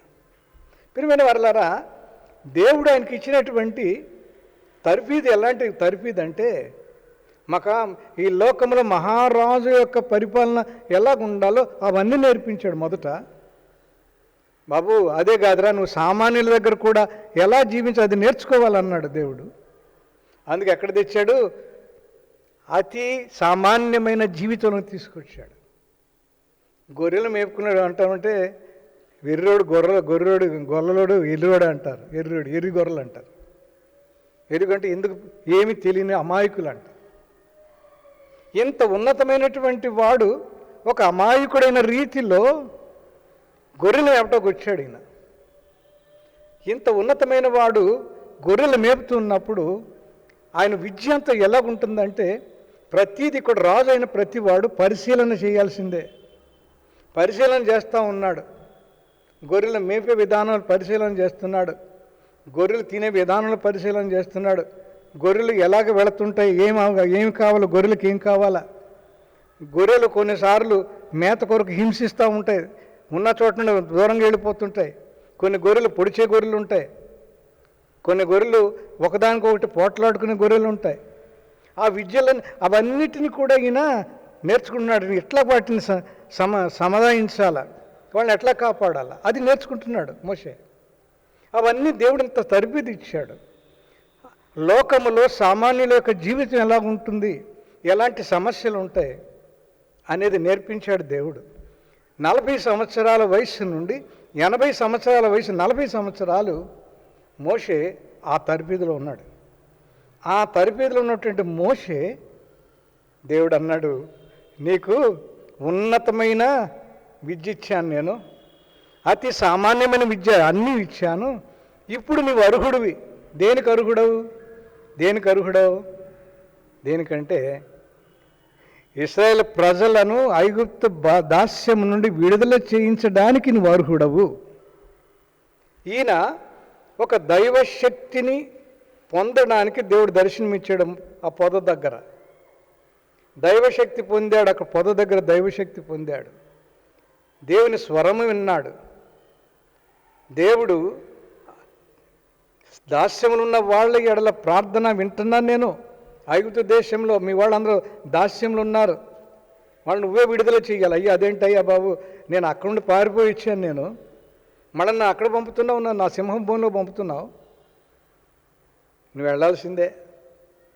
నాకు నోటు మాధ్యం అయ్యా, నాకు పలకడం రాదయ్యా, నాకు నీకు అసిస్టెంట్ని ఇస్తున్నాను, నువ్వు పలకక్కర్లేదు. ప్రియమైన వారలారా, ఇంతటి మోషే ఏమయ్యాడండి? ఒక నేషనల్ హీరో, ఒక జాతి అంతటికి ఒక జాతి పిత. ఇశ్రాయేల్ జాతి అంతటికి ఒక పితామహుడు. యేసుప్రభు కాలంలో కూడా పితామహుని జ్ఞాపకం చేసుకుంటున్నారు. జాతి పిత, నేషనల్ లీడర్, నేషనల్ హీరో మోషే. ఈ నేషనల్ హీరో ఆయన సాధించినట్టు కార్యం సామాన్యమైన కార్యం కాదు. ఆయన సాధించిన కార్యం ఎంతటి కార్యం అంటే, ఎక్కడైతే తాను చంపబడతాడు, ఎక్కడైతే మరణవేదంతో పారిపోయి ఇచ్చాడో మళ్ళీ తిరిగి అక్కడికే వెళ్ళాడు. అక్కడికే వెళ్ళి ఆయన చేసినటువంటి ఏంటంటే, ఆ రాజుతోనే మాట్లాడి ఆ రాజు నుండి మళ్ళీ తిరిగి దాస్యం నుండి విడుదల కలుగు చేయించాడు. కనుక ఆ విడుదల అనేటువంటిది మోషే జీవితంలో మనం చూసినప్పుడు మోషే యొక్క జీవితం చాలా విలువైన జీవితం కనబడుతుంది. కనుక మోషే ఎంతటి వాడంటే సామాన్యమైన వాడు కాదు మోషే. అందుచేత ఆ మోషే యొక్క జీవితంలో మనం చూసినట్లయితే మోషే ప్రార్థనాపరుడుగా ఆయన 40 దినాలు సీనాయి కొండ మీద ప్రార్థనాపరుడుగా ఉన్నాడు. ఆయన ఎందుకు పదాకులు తీసుకురాడు పైకి వెళ్ళాడు. ప్రార్థనాపరుడుగా 40 దినాలు ప్రార్థన చేశాడు. యేసయ్య జీవితంలో మనం చూస్తాం, బాప్తిసం పొందిన వెంటనే యేసయ్య ఎక్కడికి వెళ్ళాడు? అడవిలోకి, అరణ్యానికి తీలిపోయాడు. సాతాను చేత అరణ్యం కురింపబడ్డాడు. 40 దినాలు అయిపోయిన తర్వాత 40 దినాలు యేసయ్య ఏ రీతిగా ప్రార్థన చేశాడో, దేని కొరకు చేశాడు? తన పరిచర్య కొరకు ఆయన చేశాడు. మోషే దేని కొరకు చేశాడు? ప్రజల కొరకు దేవుడు ఏమి చెప్తున్నాడు, ఏమి ఇయ్యాలో దానిని ఆయన పరిచయం చేసుకున్నాడు. కనుక మోషే యొక్క అనుభవం ఎలాంటిదంటే సామాన్యమైన అనుభవం కాదు. ఆయన ఎన్నెన్ని అనుభవాలు తట్టుకున్నాడు చూస్తే మనం చూద్దాం. సణుగుతున్నారు, ప్రజలు నడిపిస్తూ సణుగుతూ ఉన్నారు. నిర్గమాకాండంలో మనం చూద్దాం, 15:24 అక్కడ మారా అనే ప్రదేశానికి వచ్చే నీళ్లు దొరకలేదు. ప్రజలేమంటున్నారు? సణుగుతున్నారు. 15:24 ప్రజలు మేమేమి తాగుదమని మోషే మీద సణుగు కొనగా అతడు యెహోవాకు మొర్రపెట్టెను. అంతటా యెహోవా అతనికి ఒక చెట్టును చూపెను. అది ఆ నీళ్లలో వేసిన తరువాత నీళ్లు మధురములాయెను. అక్కడ ఆయన వారికి కట్టడను విధిని నిర్ణయించి అక్కడ వారిని పరీక్షించి, మీ దేవుడైన యెహోవా వాక్కును శ్రద్ధగా విని ఆయన దృష్టికి న్యాయమైనది చేసి ఆయన ఆజ్ఞకు విధేయులై ఆయన కట్టడలన్నిటినీ అనుసరించి నడిచిన ఎడల నేను ఐగుప్తీయులకు కలుగజేసిన రోగములలో ఏదియూ మీకు రానియ్యను. నిన్ను స్వస్థపరచు యెహోవాను నేనే అనెను. ఇక్కడ ఎంత అద్భుతం జరిగింది. అక్కడికి వెళ్ళిన నీళ్లు చేదుకున్నాయంట. అది సహించలేకపోతున్నారు వీళ్ళు. ఏమయ్యా మోషే, మాకు మంచినీళ్ళు దొరకట్లేదా అని సనటం మొదలుపెట్టారు. ఉద్యోగస్తులు కూడా ఉద్యోగానికి ఏర్పాటు చేసినప్పుడు తీసుకొచ్చి ఏంటి ఇంత దిక్కులేని ప్రదేశాలు పడేశారని తిట్టుకునే వాళ్ళు కూడా ఉంటుంటారు. కానీ ఇక్కడ జరిగినటువంటి ఒక అద్భుతం, వాళ్ళు సణిగిన దానికి రిప్లై ఏమొచ్చింది రిప్లై? మళ్ళీ అక్కడ మొక్కనేది వేసారని మంచినీళ్ళు అయిపోయినాయి. మంచినీళ్ళు అయిన తర్వాత అక్కడ యేసయ్య దేవుడు ఒక మాట ఆడుతున్నాడు. ఏమన్నాడు అక్కడ చూడండి, మళ్ళీ 20వ వచనంలో యెహోవా వాక్కును శ్రద్ధగా విని ఆయన దృష్టికి న్యాయమైనవి చేసి ఆయన ఆజ్ఞకు లోబడి విధేయులై ఆయన కట్టడన్నిటిని అనుసరించిన ఎడల నేను ఐగుప్తులు కలుగు చేసిన రోగములలో ఏది నీకు రానియ్యను, నిన్ను స్వస్థపరచు యెహోవాను నేనే. కలిగేటువంటి ఇబ్బందులలో దేవుడు మనల్ని రక్షించి స్వస్థపరుస్తాను అని దేవుడు ఒక వాగ్దానం చేస్తూ ఉన్నాడు.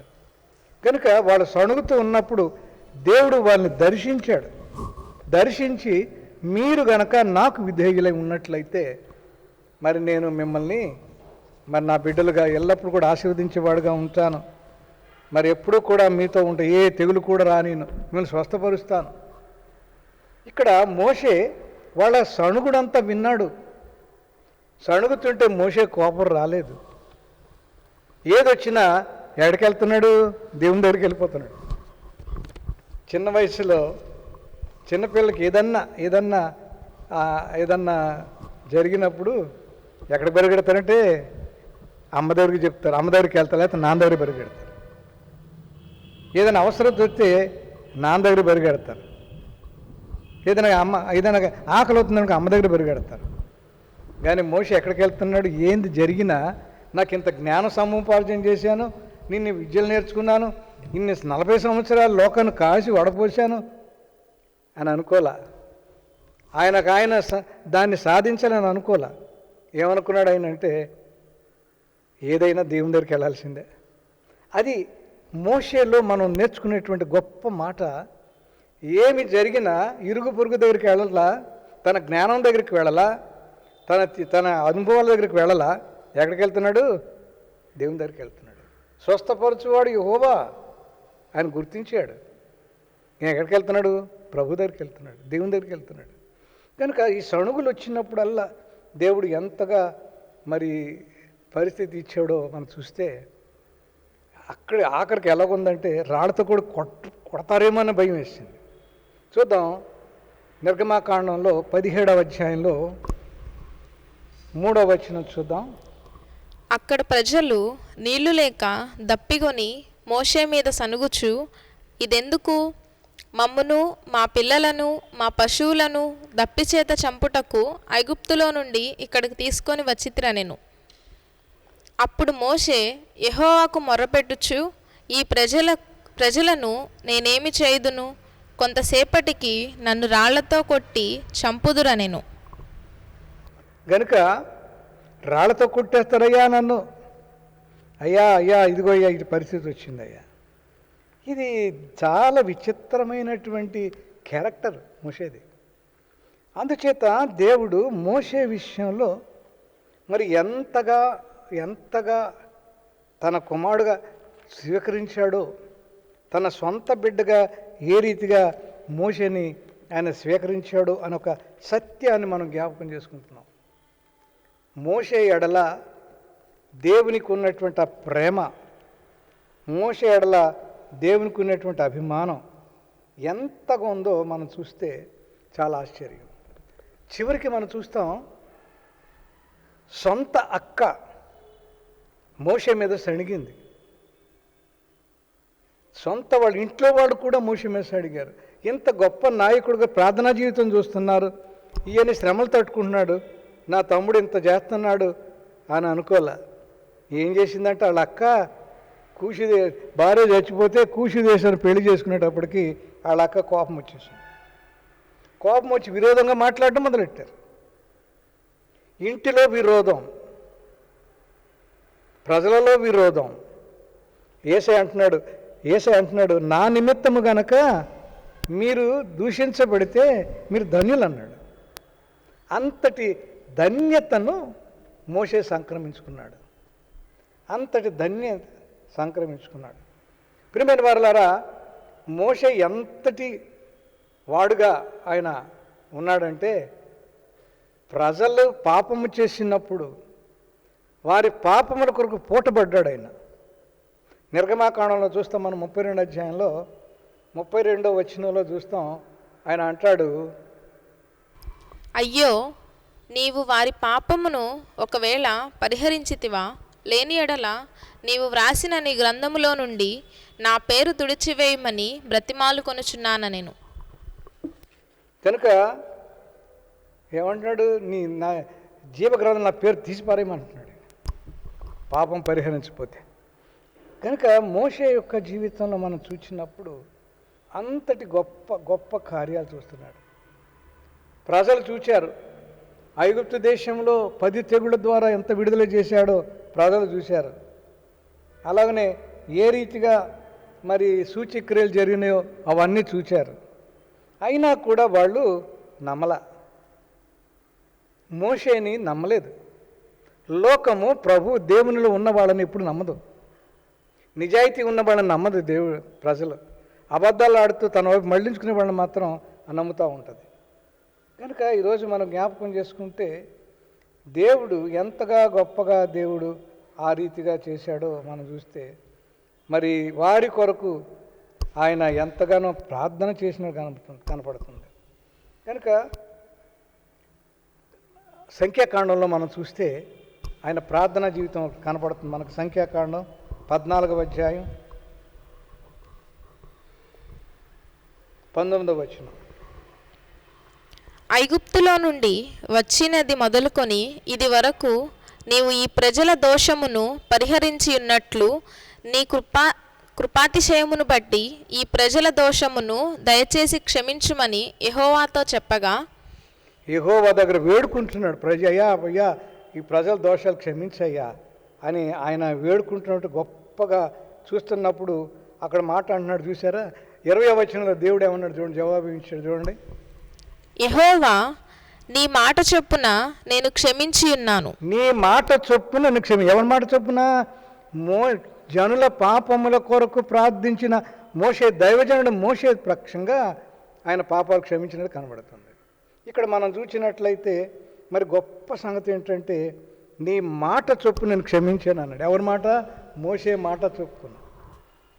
ఎంత శ్రేష్టమైన విషయం మోషేని మనం చూస్తూ ఉన్నాం. అంతేకాదు 21వ వచనంలో చూస్తే అక్కడ మనం చూస్తాం, అయితే అంతటా యెహోవా మహిమతో నిండియుండును. అయితే నా జీవము తోడు భూమి అంతయు యెహోవా మహిమతో నిండుకొని ఉండెను. కనుక ఆయన మహిమతో నిండి ఉందన్నాడు. ఈరోజు మనం ఎందుకు ఇంత మోషన్ జ్ఞాపకం చేసుకుంటున్నామంటే నాయకత్వం. ఆ నాయకత్వంలో మనం చూసాం ద్వితీయోపదేశ కాండంలో మళ్ళీ ఒక్కసారి వెళదాం, 18వ అధ్యాయానికి వెళదాం. మనం ఒకసారి 18వ వచనం. వారి సహోదరులలో నుండి నీ వంటి ప్రవక్తను వారి కొరకు పుట్టించెను. అతని ఇక్కడ ఏమంటున్నాడు? వారి సహోదరులలో నుండి నీ వంటి ప్రవక్తను ఒకరిని పుట్టిస్తానయ్యా అన్నాడు. మోషే యొక్క క్యారెక్టర్ మనం చూసాం. ప్రజల పాపంలో పూటపడ్డాడు. ప్రజలు హింసించినా నిందించినా ఏం చేసినా కూడా ప్రభువునే కనపరిచాడు. కనుక ఈ లోకానికి మరి రాబోయేటువంటి ఒక నీ వంటి ప్రవక్తను ఒక మోడల్, రోల్ మోడల్, లోకరీతి అయిన మోడల్ మోషే. లోకములో జీవించవలసిన విధానములో రోల్ మోడల్ ఏంటంటే మోషే. సకల శాస్త్రాలు చదివినోడు, లోకమును కాసి వడపోసినవాడు, తనలో ఏమి గర్వం లేదు, నాకు ఏమీ రాదనుకున్నాడు, దేవుని మీద ఆధారపడ్డాడు. కనుక దానిని చూచి దేవుడు అంటున్నాడు నీ వంటి ప్రవక్తను.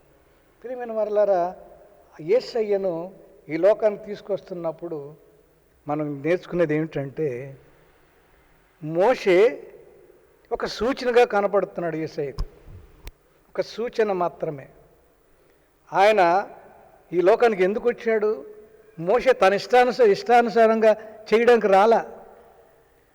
తన జీవితం కొరకు మేడల మిద్దెలు కట్టుకోవడానికి లేక ఉన్నతమైన శ్రేణికి రావడానికి రాలా. దేవుని మాట చొప్పున నడవడానికి వచ్చాడు మోషే ఇశ్రాయేలు మధ్యకు. దేవుని మాట చొప్పున ప్రజలు నడిపించాడు. మనం చూద్దాం, యేసయ్య కూడా ఈ లోకానికి వచ్చినప్పుడు యేసయ్య మాట్లాడుతున్నాడు తెలిసినండి. యోహాను సువార్తలో 6వ అధ్యాయం 38వ వచనంలో, నా ఇష్టమును నెరవేర్చుకొనుటకు నేను రాలేదు, నన్ను పంపిన వాని చిత్తము నెరవేర్చుటకై పరలోకము నుండి దిగి వచ్చి తిని. ఇక్కడ యేసయ్య నా ఇష్టం కాదు, నన్ను పంపిన నా దేవుడు దేని నిమిత్తమైన నీకు లోకాన్ని పంపించాడో ఆయన ఇష్టాన్ని నెరవేర్చుకొచ్చాను, కానీ నా ఆలోచన కాదు. చాలాసార్లు మనం అనుకుంటాం ఏదన్నా నడిపించాల్సి వచ్చినప్పుడు, నాయకుడిగా నడిపించాల్సి వచ్చినప్పుడు నేను చెప్పిన వాటి వినండి అయ్యా అంటాం. మోషే తన మాట ఇప్పుడు కూడా తన మాట చొప్పున ఎవరిని నడిపించాల. యేసయ్య కూడా ఏమంటున్నాడు, ఆయన మాట చొప్పున మాత్రమే నేను నడిపిస్తాను, ఆయన ఏం చెప్తే నేను అదే చేస్తాను. కనుక ఆయన అంటున్నాడు, దేవుడు ఆయన ఇచ్చినటువంటి మాట ఏంటంటే, మరి దేవుడు యోహాను సువార్త 6వ అధ్యాయం 39వ వచనంలో చూస్తే అక్కడ ప్రభువు అంటున్నాడు, ఆయన నాకు అనుగ్రహించిన దాని అంతటిలో నేనేమియో పోగొట్టుకొనక అంత్యదినమున దాని లేపుటయే నన్ను పంపిన వాని చిత్తమయ్యున్నది. కనుక ఆయన ఏమంటున్నాడు 6:39 ఏమంటున్నాడు, దేనికి ఆయన ఎందుకు వచ్చాడట? ఏమీ పోగొట్టు అంత్యదినం దాన్ని లేపుటయే నన్ను పంపిన వాని చిత్తమైంది. నేనేమీ పోగొట్టుకోకూడదు. ఈ లోకంలో వచ్చినప్పుడు మానవులుగా నేనేం పోగొట్టుకోకూడదు, కానీ ఆయన చిత్తాన్ని నెరవేర్చి అంచెదిన ప్రజలు లేపడానికి వచ్చాను. నేను వాళ్ళు జీవింప చేయడానికి వచ్చాను. కనుక జీవింప చెయ్యాలి అంటే నువ్వేం చేయాలా అని అంటే ఆయన అంటున్నాడు. చూద్దాం, అదే అధ్యాయం 6వ అధ్యాయం, యోహాను సువార్త 6వ అధ్యాయంలో 54వ వచనంలో చూద్దాం ఒకసారి. నా శరీరము తిని నా రక్తము త్రాగువాడే నిత్య జీవము కలవాడు, అంత్యదినమున నేను వానిని లేపుదును. నా శరీరమును తిని నా రక్తమును తాగితే, ఆ మాట ఎంత విలువైన మాట చూద్దాం. తాగితే అంత్యదినమున నేను వానిని లేపుతాను, పునరుత్థానం చేస్తాను నేను. కనుక పునరుత్థానం చేస్తాను నేను ఎప్పుడు? నా శరీరాన్ని నా రక్తాన్ని తాగినప్పుడు. ప్రియమైన వారలారా, యేసయ్య ఆ లోకం నుండి ఎందుకు వచ్చాడు?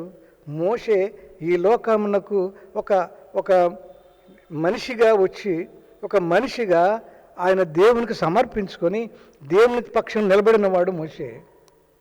యేసయ్య పరలోకం నుండి దేవుడైన వాడు ఈ లోకానికి ఒక నరుడుగా వచ్చి, ఒక మానవుడిగా వచ్చి ఆయన దేవుని చిత్తాన్ని నెరవేర్చడానికి తన ప్రాణంను త్యాగం చేయడానికి వచ్చాడు ఆయన. కనుక ఈరోజు మనం జ్ఞాపకం చేసుకున్న ప్రభు యొక్క రాకడ, ఎందుకు వచ్చాడు ఈ లోకానికి అని మనం చివరిగా మనం జ్ఞాపకం చేసుకుందాం. చాలా విలువైన మాట ఏంటంటే, మరి యేసు ప్రభు ఈ లోకానికి వచ్చినప్పుడు మనందరి కొరకు పాపం కొరకు మరణించాడు, తిరిగి లేచాడని చెప్పుకుంటున్నాం కదండి. కానీ ఇక్కడ మనం చూస్తే మనం చూసినటువంటి హెబ్రీ పత్రికల్లో ఒక విలువైన సందేశం మనకు కనబడుతుంది. హెబ్రీ పత్రిక 9వ అధ్యాయం 9వ అధ్యాయంలో మనకు ఒక విలువైన మాట కనపడుతుంది. ఏమిటి ఆ విలువైన మాట ఏంటంటే 14వ వచనం, 9:14. నిత్యుడగు ఆత్మ ద్వారా తన్ను తాను దేవునికి నిర్దోషినిగా అర్పించుకొనిన క్రీస్తు యొక్క రక్తము నిర్జీవ క్రియలను విడిచి జీవము గల దేవుని సేవించుటకు మీ మనస్సాక్షిని ఎంతో ఎక్కువగా శుద్ధి చేయును. ఇక్కడ చక్కని వాక్యం చెప్తున్నాడు. నిత్యుడగు ఆత్మ ద్వారా తన్ను తాను దేవునికి నిర్దోషినిగా అర్పించుకున్న యేసుక్రీస్తు యొక్క రక్తం. అంతకుముందు పాత నిబంధన కాలంలో, మోషే కాలంలో జంతు రక్తముల ద్వారా వాళ్ళకి విమోచన ఇచ్చిన వాడు దేవుడు. ఆ రక్తాన్ని ప్రోక్షించినప్పుడు అక్కడ జరిగేది ఏంటంటే, మరి ఆ ప్రజల దగ్గర ఆ రక్తాన్ని పోసినప్పుడు అది ఏం చేసేవాడంటే, ప్రజల మీద బలిపీఠం మీద రక్తాన్ని ప్రోక్షించేవాడు. ఆ రక్తం ఏంటి? జంతు రక్తాన్ని పోషించాడు ప్రజల పక్షంగా. కానీ యేసయ్య తన రక్తాన్ని మన కొరకు ప్రోక్షించి దారపోసి నిర్జీవ క్రియలను విడిచి జీవము గల రీతిలో దేవుని సేవించండి, మంచి మనసాక్షి సేవించండి అన్నారు. ఈ సందర్భంగా ఒక ఉన్నతమైన మాట చెప్తాను మీకు. ఏంటంటే, సాధారణంగా మనం ఏమంటాం, బైబిల్లో 2 భాగాలు, new testament, old testament. Testament అంటే అర్థం ఏంటి అసలు? నేను బిబ్లికల్గా మాట్లాడడం లేదు, లోకరీతిగా మాట్లాడుతున్నాను. టెస్టమెంట్ అంటే ఏంటంటే, టెస్టమెంట్ అంటే ఏమంటారు, విల్ తెలుగులో ఏమంటారు, వీలునామా అంట. వీలునామా, ఆ వీలును టెస్టామెంట్ అన్న పదం. టెస్టామెంట్ అంటే వీలునామా, దాని అర్థం. బిబ్లికల్ వర్డ్ కాదు, నేను లోకరీతిగా మాట్లాడుతున్నాను. పౌలు కూడా ఇక్కడ లోకరీతిగా మాట్లాడుతున్నాడు. ఇక్కడ వీలునామా అంటే ఏంటి? ఈ వీలునామా ఎప్పుడు ఇస్తాం మనం? నేను సంపాదించిన ఆస్తి నా తర్వాత హక్కుదారులకు ఇవ్వాలి అని అంటే నేను వీలునామా రాస్తా. వీలునామా రాసి దాని మీద నా తనంతరం వీళ్ళకి ఈ ఆస్తి చెందుతుంది, ఈ ఇల్లు చెందుతుంది, లేకపోతే ఈ డబ్బులు చెందుతాయి అని ఒక వీలునామా రాస్తాం. ఆ వీలునామా ఎప్పుడు? నేను బ్రతికుండగా రాస్తాం. ఎప్పుడు చెల్లుద్ది ఆ వీలునామా? నా తనంతరం వీలునామా చెల్లుద్ది. నా కొడుకు నా తనంతరం వస్తుంది. కనుక నేను చచ్చిపోయిన తర్వాత ఆ వీలునామా నా కొడుక్కి సంక్రమింపజేస్తుంది. యేసయ్య ఈ రోజున మన జ్ఞాపకం చేస్తున్నాడు ఏంటంటే, వీలునామా. ఆయన ఈ లోకంలో మన కొరకు మరణించి తిరిగి లేచి మరణించేటప్పుడు అంటున్నాడు, నేను ఒక వీలునామా మీకు ఇస్తున్నాను అన్నాడు. ఏంటి వీలునామా అంటే, ఈరోజు మనం ఆరాధనలో బలను సమీపించబోతున్నాం. ఆ బలలో వీలునామా ఏమి ఇచ్చాడు మనకి? ఇది నా శరీరం, నన్ను జ్ఞాపకం చేసుకోవటానికి మీరు చేయడని నేను చెప్పాను. ఆ వీలునామా ఇందాక చదువుకున్నాం, ఆయన మాంసాన్ని తినమన్నాడు, శరీరాన్ని తినమన్నాడు. రెండోది ఏమన్నాడు, ఇది అనేకుల కొరకు చిందించబడుచున్న నా రక్తం వలనైనా క్రొత్త నిబంధన, నా రక్తాన్ని దారపోస్తున్నాను నేను కనుక నాకు వీలునామా రాశాను. ఎవరైతే నా శరీరాన్ని నా రక్తాన్ని తీసుకుంటారో వాళ్ళకి నేను నిత్య జీవమనే రక్షణ ఇస్తున్నాను నేను. కనుక యేసు మరణించిన తర్వాత ఆ వీలునామా అమల్లోకి వచ్చింది. శిష్యులందరూ కూడా ప్రభు యొక్క మరి ఆరోహణమయ్యేటప్పుడు ప్రభు దగ్గర పిలిచాడు, మీరు పరిశుద్ధాత్మ పొందిన తర్వాత మీరు అందరూ కూడా నా నామాన్ని ప్రకటిస్తారు, శక్తిమంతులు అవుతారు. ఆ వీలునామా ఎప్పుడు వచ్చింది? ఆయన మరణించిన తర్వాత ఆ వీలునామా వచ్చింది. ఈరోజు మనం జ్ఞాపకం చేసుకుందాం, ఫిబ్రవరి పత్రికలో 9వ అధ్యాయంలో 16వ వచనం చూద్దాం. 16-17 వచనాలు. మరణ శాసనం ఎక్కడ నుండునో అక్కడ మరణ శాసనము వ్రాసిన వాని మరణము అవశ్యము. ఆ శాసనమును రాసినవాడు మరణము పొందితేనే అది చెల్లును. అది రాసినవాడు జీవించుచుండగా అది ఎప్పుడైనను చెల్లునా? అంతే. యేసు ప్రభు కూడా మనకు అదే ఇచ్చాడు వీలునామా. ఏం వీలునామా ఇచ్చాడు? ఆయన రక్తంలో కడగబడినప్పుడు ఆ వీలునామా ఏంటంటే మనము నిత్య జీవములో వారసులమే. అదే వీలునామా. ప్రభు వలన మనం సమీపిస్తున్నాం. ప్రభు మనకి ఇచ్చిన వీలునామా ఏంటంటే ఆయన శరీరమును రక్తమును తీసుకొని ఆ వీలునామాలో మనం హక్కుదారులం అవుతున్నాం. నువ్వు బాప్తిసం పొందిన ఏ విధంగా హక్కుదారుడు అయ్యావో, లేకపోతే నీ తండ్రి తల్లి నీకు ఆస్తి రాసినప్పుడు వాళ్ళ మరణానంతరం నీకు ఏ రీతిగా ఈ ఆస్తి వచ్చిందో అదే రీతిగా యేసయ్య ఆరోహణమైన తర్వాత ఆ వీలునామా మనకు చెల్లింది. ఈరోజు మనం జ్ఞాపకం చేసుకుందాం, మోషే అంతటి నాయకుడిని ఒక ముందుగా ఏమంటే మనం షాడో క్రిస్మస్లో మోషేని చూపించాడు. యాక్చువల్గా క్రిస్మస్ రోజున యేసయ్యని చూపిస్తున్నాడు. Man shall live for ever more because of Christmas day. యేసయ్య పుట్టాడు కనుక మానవుడు ఎప్పటికీ జీవిస్తాడు. జ్ఞాపకం చేసుకుందాం, యేసయ్య పుట్టిన దినాన ఆయన మరణశాసనం మనకిచ్చి వెళ్ళిపోతూ ఒక వీలునామా రాసి వెళ్ళిపోయాడు. ఆ వీలునామాలో మనందరం ఎవరైతే ప్రభు నమ్మిన బిడ్డలు ఉంటారో ఆ వీలునామా హక్కుదారులు. అలాంటి హక్కుదారులకు మనం ఉండడానికి, ప్రభువు వలె ఆయన మాదిరి జీవితం కలిగి మనం జీవించడానికి తన కృపను దయచేయాలని కోరుదాం. ప్రభు చిన్నగా ఒక మాట చెప్తున్నాడు. 1 పేతురు పత్రిక 2వ అధ్యాయం 21వ వచనం ఒకసారి చూద్దాం. 1 పేతురు పత్రిక 2వ అధ్యాయం 21వ వచనం. క్రీస్తు కూడా మీ కొరకు బాధపడి మీరు తన అడుగుజాడల యందు నడుచుకొనున్నట్లు మీకు మాదిరి ఉంచిపోయెను. కనుక ఆ ప్రభు ఏమంటున్నాడంటే, క్రీస్తు కూడా మీ కొరకు బాధపడి మీరు అడుగుజాడల యందు నడుచుకున్నట్లు మీకు మాదిరి ఉంచిపోయాను. ఒక మాదిరి, హక్కు. మనం ఏం చేయాలంట? మన బిడ్డలకు ఈ హక్కు నేర్పించాల. ఆ మాదిరి యేసయ్య మాదిరి. చనిపోయిన తర్వాత ఆయన వీలునామా మనకు ఎలాగొచ్చిందో మనము కూడా బ్రతికి ఉండగానే మన బిడ్డలు కూడా ఆ వీలునామాకు వారసులుగా ఉండడానికి మనం సిద్ధం చేయాలి. కనుక బలను సమీపించబోతున్నాం. ప్రభు మనకు వీలునామా ఇచ్చి వెళ్ళిపోయాడు. ఆ వీలునామాలో మనము మన బిడ్డలు కూడా ఉండడానికి దేవుడు తన కృప దయచేయాలని కోరుదాం. ప్రభు చిన్న వాక్యాన్ని మన వినికిడిలో దీవించి ఫలింపచేయను గాక. ఆమేన్. చిన్న ప్రార్థన చేస్తాను. కృపగల తండ్రి, దయగల దేవా, మోషే వంటి నాయకుడు తన కొరకు జీవించలేదు, సమస్తము కలిగి నీ కొరకు జీవించాడు. అలాగనే యేసయ్య కూడా పైలోకములో సమస్తము కలిగిన వాడై వచ్చి రిక్తునిగా వచ్చి సామాన్యుడిగా ఒక మాదిరి ఉంచిపోయారు. వెళ్ళిపోతూ నిత్య జీవన వారసులు అవ్వడానికి ప్రభా నీ కృపను బట్టి వీలునామా రాశారు. ఆయన శరీరాన్ని ఆయన రక్తాన్ని తీసుకుంటే ఎల్లప్పుడూ నిత్య జీవంగా ఉంటావు, నిత్యుడిగా ఉంటావు. ఆ వీలునామా యొక్క ఫలితమే. ఆ వీలునామాలో మేము అందరము కూడా నీ బిడ్డలుగా ఉండడానికి ఈ లోకం నువ్వు వచ్చావు. నువ్వు పుట్టావు గనుక మాకు ఈ ఆధిక్యత ఇచ్చావు. నీ జన్మదినాన్ని జ్ఞాపకం చేసుకుని నీకు స్తుతులు చెల్లిస్తూ ఎల్లప్పుడూ నీకు విధేయులుగా జీవించడానికి నీ కృప అనుగ్రహించమని యేసయ్య నామమున అడుగుతున్నాము తండ్రి. ఆమేన్. మీ అందరిని దేవుడు దీవించును గాక. ఆమేన్.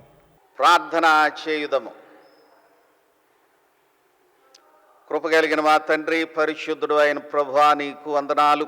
ఈ కొన్ని నిమిషాలు మీ వాక్యము ధ్యానిస్తూ మిమ్మను ఘనపరచు ఆశీర్వాదం ఇచ్చారు. వందనాలు ప్రభువా.